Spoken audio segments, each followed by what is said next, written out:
আসসালামু আলাইকুম ভিউয়ার্স। আমি শামসুল আরিফিন তালুকদার রানা বলছি।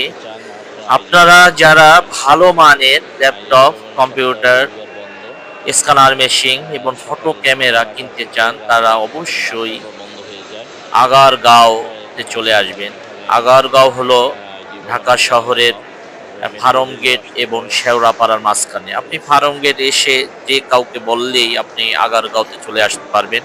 এখানে এসে আইডিবি ভবন, পিসিএস কম্পিউটার সিটি, ৪ তলা বিল্ডিং থেকে আপনি আপনার পছন্দ মতো বিভিন্ন ব্র্যান্ডের laptop, computer, scanner machine, photo camera পেয়ে যাবেন। সাপ্তাহিক রবিবার বন্ধ। রবিবার অবশ্যই আসবেন না। রবিবার আসলে আপনারা বন্ধ পাবেন। অন্যান্য দিন সকাল ১০টা থেকে রাত্র ৯টা পর্যন্ত খোলা থাকে। কিছুদিন আগে ৮টা পর্যন্ত খোলা ছিল। এখন ২০ মে ২০২৫ থেকে ৯টা পর্যন্ত খোলা আছে। ধন্যবাদ সবাইকে।